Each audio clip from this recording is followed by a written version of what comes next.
So, jetzt melde ich mich hier auch mal aus dem Auto. Wir sind heute Morgen von unserem Stellplatz ganz gut wieder weggekommen. Der war relativ ruhig. Man hat die Straße nachts mal so ein bisschen gehört, wenn da mal ein Auto vorbeigefahren ist, aber war so weit in Ordnung. So, was haben wir heute vor? Wir fahren jetzt erstmal nach Svolvær. Da gibt es einen Gashändler, weil die eine Gasflasche ja leer ist. Die füllen wir dann nochmal auf. So die Hoffnung, dass wir das da machen können. Und dann ist die Hoffnung, dass wir damit wieder bis nach Hause kommen, wenn wir nicht mehr viel heizen müssen. Aber wir sind ja jetzt mit der einen Pulle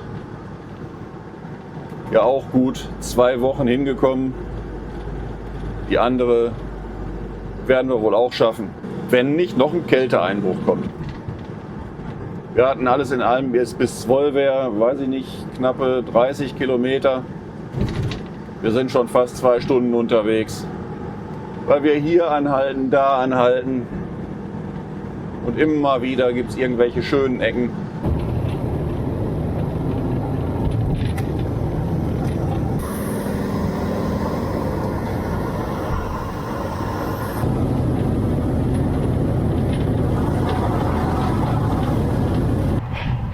So sind wir hier an einem schönen Aussichtspunkt angekommen.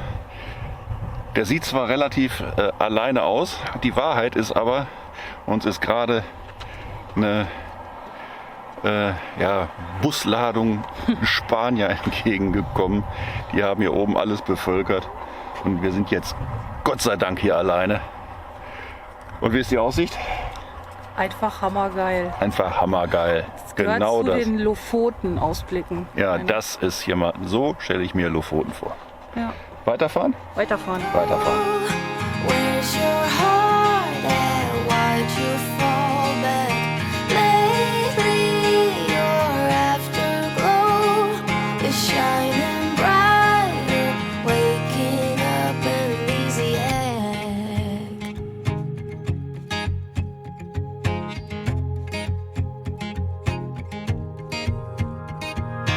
I remember her in songs, decades old, but it doesn't matter. Stumble across old memories, try to recall before they all shatter.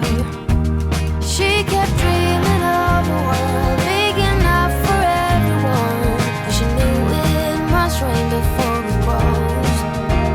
She kept dreaming of the day butterflies survive the wheel, even though she could knock down and never showed. Dear Lily, where'd you go?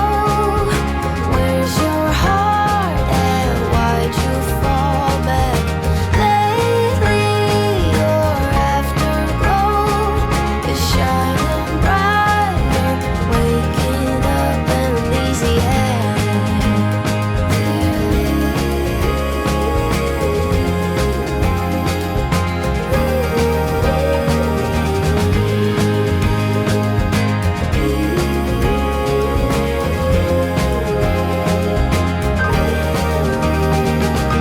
Lily, where did you go? Where's your heart at?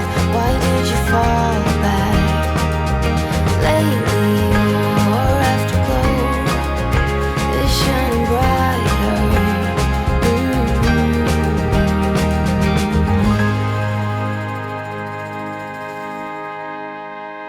Also ein kleines Zwischenfazit.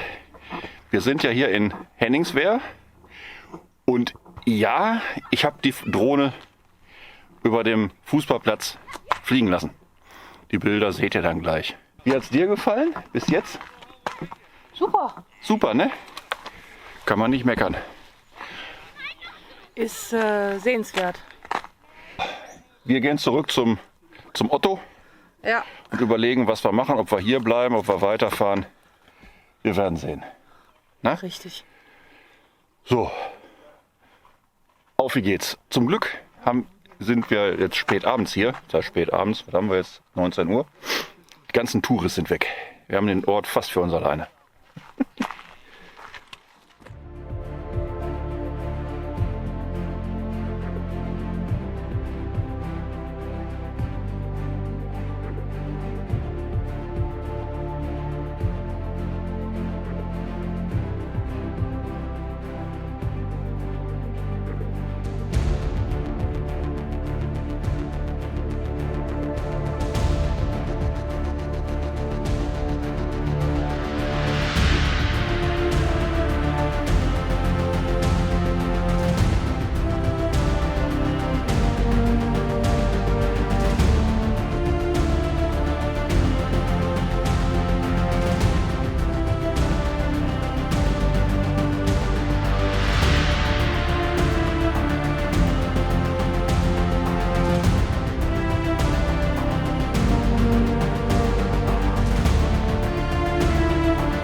Jo, das war dann unser Halt in Henningswehr, der Stadt mit dem bekannten Fußballplatz. Schönes Dörfchen. Stadt kann man nicht sagen, ist ja nur ein Dorf. Wir fahren jetzt mal weiter. Unser Ziel ist ein Sandstrand und da schauen wir mal, ob wir da auch einen Stellplatz kriegen.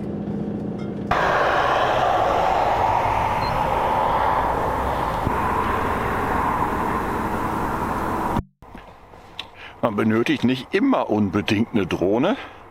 Also Aussichtspunkte wie diesen hier gibt es eine ganze Menge.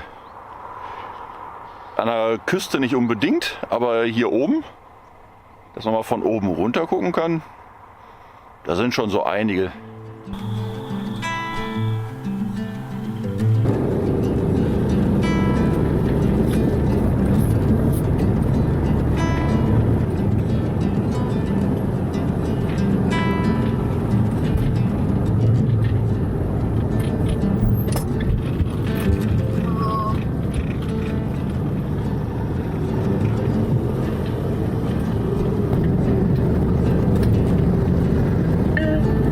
Geil.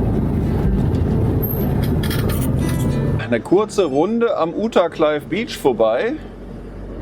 Rappelvoll. Haugland sieht auch nicht wirklich besser aus. Alter Schwede. Mann, Mann, Mann, was für ein Jammer. Haugland Beach voll, zumindest die ganzen Stellplätze. Die es da gibt, da musste man zwar bezahlen, was ja durchaus möglich wäre, aber dann erstmal eine Nummer anrufen und für die Nummer anrufen mal irgendwo stehen, geht aber auch nicht, weil man steht mitten auf der Straße. Das gleiche gilt auch für den Utaklive Beach. Da ist so richtig voll, weil der Parkplatz, wo man normalerweise parkt, gerade dicke Baustelle ist. Weil eigentlich ist die Saison ja zu Ende, also kann man ja mal anfangen mit Bauen, ne? Und dann ist heute Sonntag und geiles Wetter. Naja, okay. Wir fahren mal zum Unstad Beach.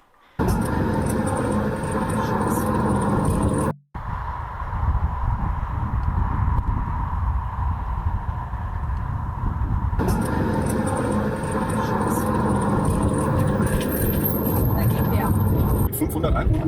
15. 15? Naja, also die gehen wieder mehr raus. Ne? So, zumindest sind wir schon mal in Unstadt. Jetzt müssen wir nur noch gucken, dass wir hier in irgendeiner Form irgendwo ein kleines Plätzchen kriegen. Da fährt schon wieder einer weg. Je mehr hier wegfahren, umso mehr bleibt für uns.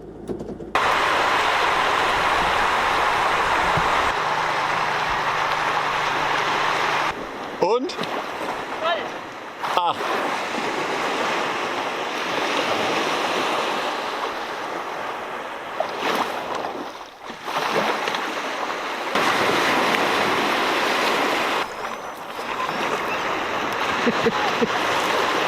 Frank ist mutig.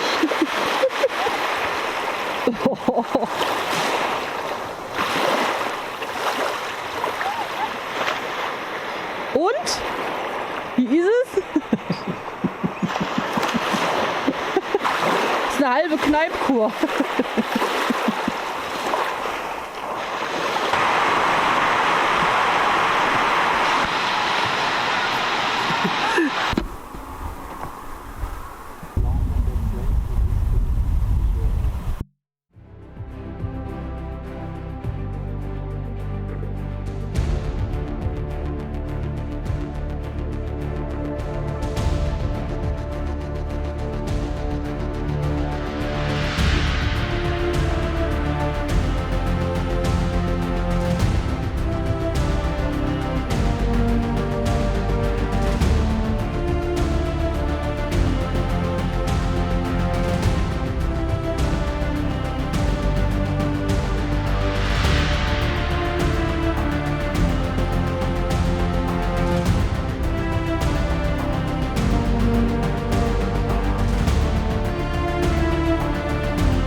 Küssen. Nee.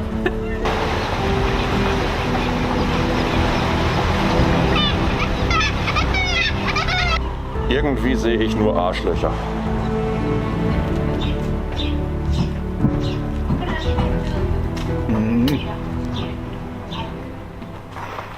Schmeckt ein bisschen fischig.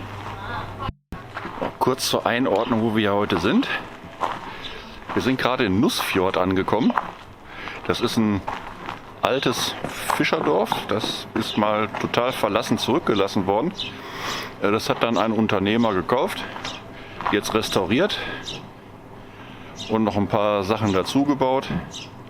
So, der erste Eindruck ist, so lala, man zahlt hier 100 Kronen pro Nase Eintritt.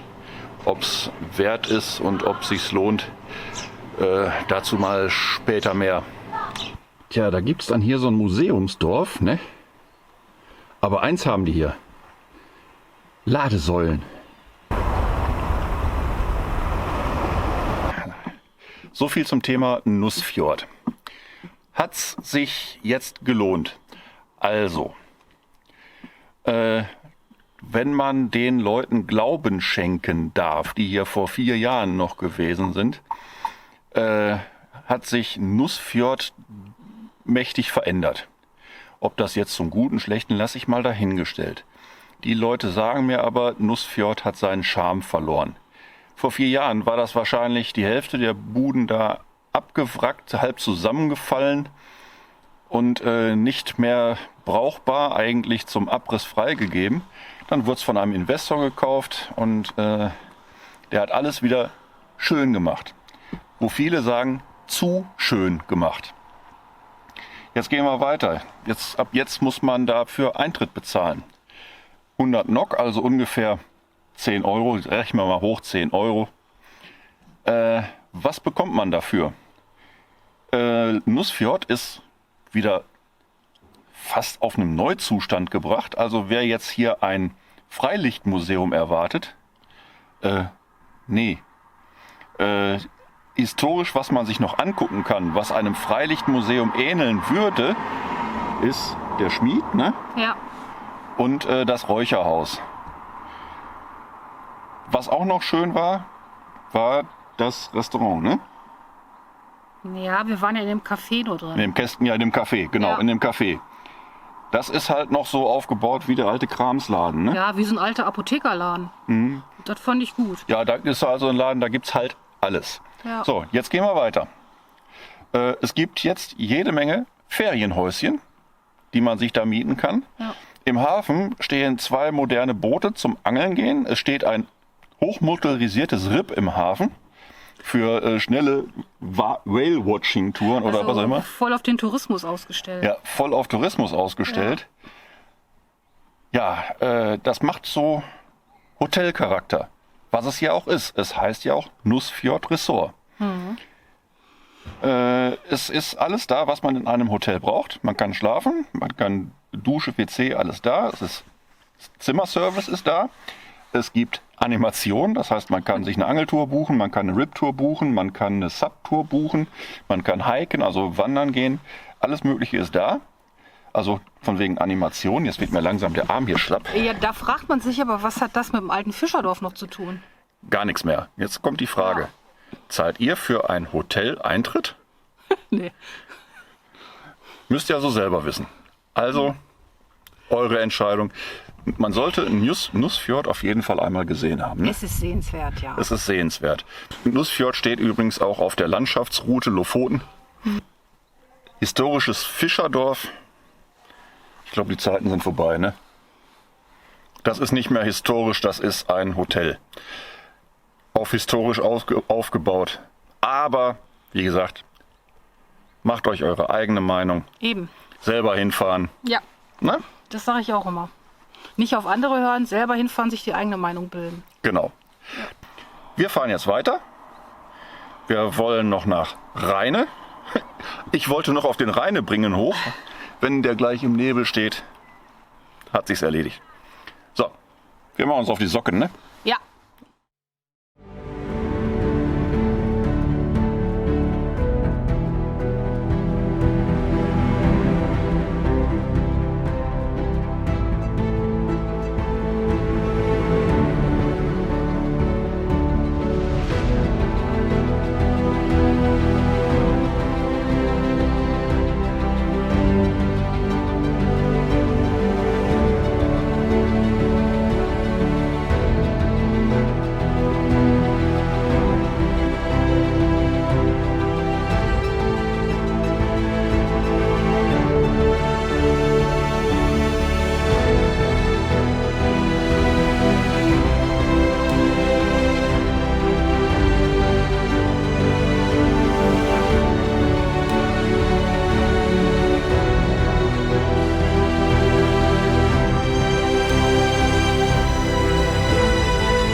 So, wir sind in Rheine angekommen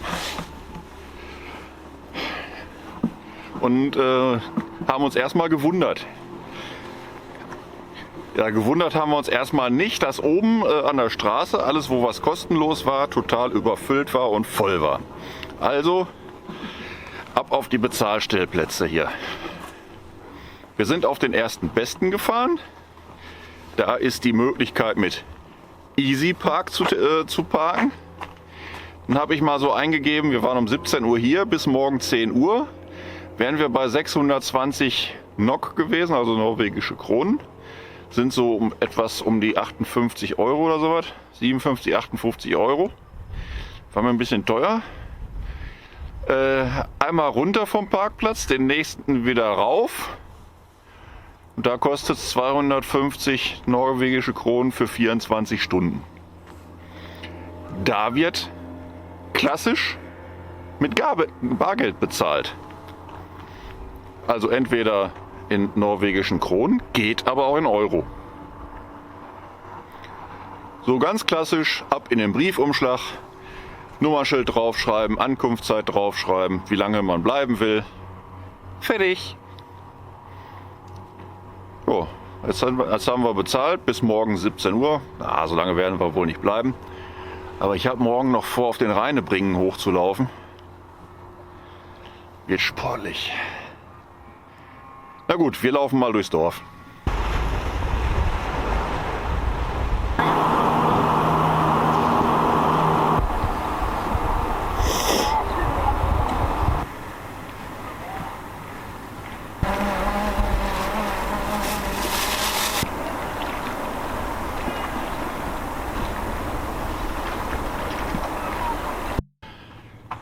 Tja, was soll ich sagen? Manchmal hat man Glück und manchmal hat man Pech. Waren ja gestern Abend hier schon in Rheine. Aber da war war schon ein bisschen zu dunkel. Ich habe gedacht, ja komm, morgen wirds Wetter besser. Die Sonne scheint jetzt da hinten mal durch so ein Loch durch. Das ist auch schön. Hatte gedacht, dann gehe ich mal rauf auf den Rheinebringen, da wo man so einen richtig schönen, geilen Blick über Rheine hat. Ja, und der sieht heute so aus. Tief im Nebel. Nichts zu machen. Der Nebel hängt so tief. Ich bin gerade mal mit der Drohne geflogen. Ich wollte noch ein bisschen mehr über den Fußballplatz fliegen. Da kommst du sofort in den Nebel rein, dann siehst du auch nichts mehr. Müsst ihr euch halt mal mit den Drohnenaufnahmen begnügen, die auch nicht von sehr weit oben sind, weil da oben war dann auch schon ganz schön Hochnebel. Ich hoffe mal, dass noch ein bisschen besseres Wetter wird, dass noch ein bisschen mehr Sonne rauskommt. Ich versuche es gleich nochmal. Vielleicht kriege ich noch die eine oder andere bessere Aufnahme hin. Aber der Wind nimmt auch zu. War gerade schon echt knifflig.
Ja, und wie soll es heute weitergehen? Wir wollen noch nach Åre, also A mit dem Kringel oben drauf. Ist von hier ja auch nur noch 8 Kilometer.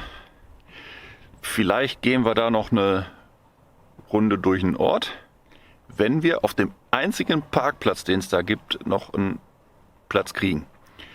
Ansonsten fahren wir da eine kleine Ehrenrunde, fahren nach Moskenes und von da aus nehmen wir dann die Fähre Richtung Bodø. Das machen wir heute auf jeden Fall. Ist nur die Frage, mit Åre oder ohne Åre.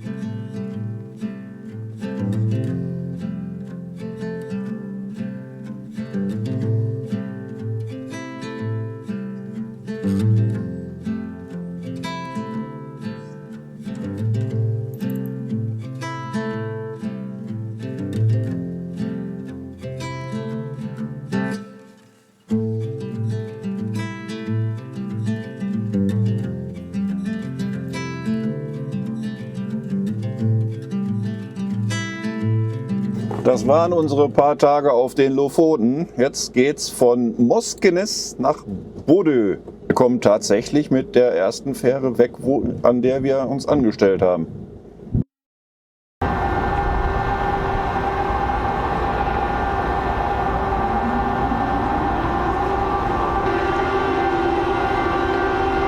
Wir verlassen die Lofoten.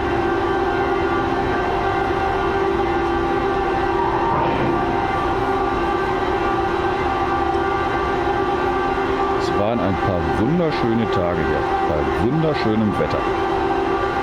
Auf Wiedersehen Lofoten. Und jetzt geht's Richtung Festland nach Bodø. You know